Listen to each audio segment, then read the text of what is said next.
तर मित्रांनो नमस्कार.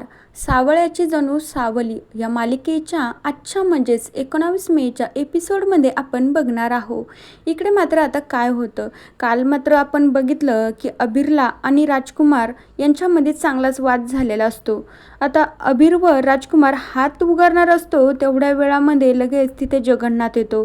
जगन्नाथ आणि राजकुमारमध्ये बोलणं होतं. जगन्नाथला राजकुमारचा खूप राग येतो, पण आता त्यावेळी राजकुमारला माहिती नसतं की हा अबीर सावलीचाच मुलगा आहे म्हणून. आता हे सगळं प्रकरण जेव्हा जगन्नाथ सावलीला सांगतो तेव्हा सावली खूप घाबरून जाते. आता जवळपास जगन्नाथ आणि सावली जिथे राहतो तिथे जवळपास तर आता राजकुमार पोहोचलेला असतो. त्याला काही एकदा माहिती झालं की सावली आणि हाच तिचा मुलगा अबीर जगन्नाथजीकडे राहतात, तर मग तर काय पुढचा ट्विस्ट बघण्यासारखं असणार आहे. आता दुसरीकडे इकडे मात्र सावली आणि सारंगची भेट झालेली असते. तर राजकुमार आणि मोनिकाला हे कळतं की सावली आणि सारंगमध्ये बोलणं झाले. सारंगने सावलीची माफी देखील मागितली, तर सावलीने त्याला सगळं काही सांगितलं की त्यावेळी मी बरोबर असताना देखील तुम्ही तुमच्या आईची बाजू घेतली आणि मला घराच्या बाहेर काढलं, माझ्यावर हात उचलला, त्यावेळी तुम्हाला माझ्याबद्दल काही वाटलं नाही का. हे सगळं सावलीने सारंगसमोर मांडलेलं असते. ती रडत हे सगळं बोलत असते. त्यावेळी सारंगला सावलीची काळजी वाटू लागते आणि तो म्हणू लागतो की सावली प्लीज यापुढे ना असं कधीच होणार नाही, प्लीज तुम्हाला एकदा माफ कर. पण अजूनही सावली आणि सारंगमध्ये खूप मोठा गैरसमज तर असतोच. तो मात्र कसा दूर होणार ते पण बघण्यासारखं असणार आहे. आता दुसरीकडे राजकुमार त्रिलोत्तमाला भेटतो. मोनिका देखील त्याच्यासोबतच असते. तर आता राजकुमार म्हणू लागतो काय गाई, मला असं माहिती झालं की सावली आणि सारंग एकमेकांना भेटली आणि तू कुठे आणि ती इकडं कशी आली, आपल्या सारंगला कशी भेटली, तिनं बघितलं ना आपल्या घरी काय काय केलं, येऊन सारंगला डिवोर्स पेपर दिले, त्याची सही घेतली आणि आता ही मुलगी सारंगला कशासाठी भेटते. त्यावेळी त्रिलोत्तमा शांत बसते. त्रिलोत्तमा राजकुमारला काहीच बोलत नाही. तर मोनिकाला धक्का बसतो की या त्रिलोत्तमाला काही कळालं तर नसेल ना, ही एकदम शांत का बसते. जेव्हा राजकुमार विचारतो तर ही काहीच रिॲक्ट का होत नाही. जर राजकुमार असं विचारलं असतं, सावलीची गोष्ट त्यांनी काढली असती, तर त्रिलोत्तमाला तिचा राग आला असता. पण इथे मात्र तसं काहीच होताना दिसत नाही. त्यावेळी आता मोनिका घाबरून जाते. त्यानंतर राजकुमार त्रिलोत्तमाला विचारू लागतो काय गाई, सांग ना काहीतरी, सारंग आणि सावलीमध्ये काय बोलणं झालं, ती मात्र कुठे राहती, काय करती आणि कशी आहे, मला सांग नाही. आता का असं काही झालं आहे का की ती आपल्या घरी परत येणार आहे. राजकुमार हे सगळं घाई गडबडीने त्रिलोत्तमाला विचारत असतो.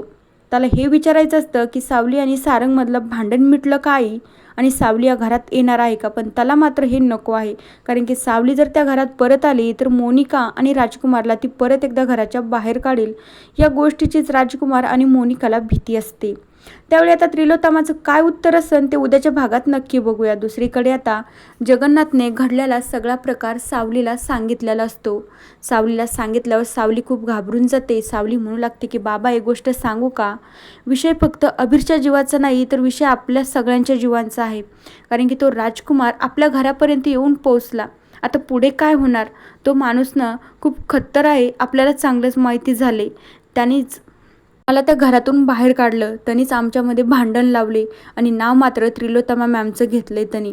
आता तेवढ्या वेळामध्ये जगन्नाथ पण विचार करू लागतो की सावली बाळा, तू बोलती ना ते अगदी बरोबर आहे.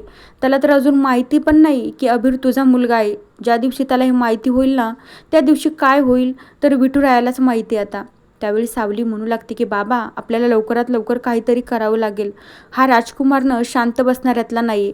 माझ्या अबीरसोबत तो वाद घालतो. एक दिवस तो आपल्या घरी येईल आणि मला आणि अबीरला जर त्यांनी बघितले नाही तर होत्याचं नव्हतं होऊल बसेल. आता दुसरीकडे मात्र ओवी घरात असते. सारंग मात्र तिच्याकडे जातो. त्यांच्यामध्ये छान अशा गप्पा छप्पा होत असतात. सारंग विचारू लागतो काय गं ओवी, काय करत होतीस.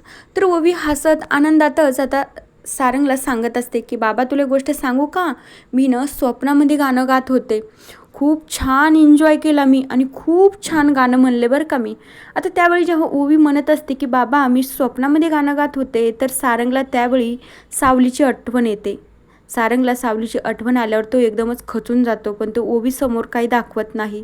त्यावेळी ओवी म्हणू लागते की बाबा तुला माहिती आहे ना, या घरामध्ये मला गाणं गायला बंदी आहे ना, म्हणून मी मात्र माझ्या स्वप्नातच गाणं गात होते आणि मी माझ्या स्वप्नातच एन्जॉय करून घेतला. ओवीचं हे बोलणं मात्र सारंगला चांगलंच लागतं की माझी मुलगी इतकी छोटी असताना देखील तिला सगळ्या गोष्टी कळत आहे की या घरामध्ये तिला गाणं गाण्यासाठी मीच होकार देत नाही, मीच तिला परमिशन देत नाही, तर ती स्वप्नामध्ये गाणं गाते आणि तेच मला सांगते. सारंगला मात्र ओवीचं बोलणं ऐकून खूप अस्वस्थ वाटत असतं. तर मित्रांनो, बघूया आता उद्याच्या भागांमध्ये काय होतंय. तोपर्यंत या मालिकेच्या पुढील भागांच्या अपडेट्ससाठी आपल्या चॅनलला नक्की सबस्क्राईब करा. So bye.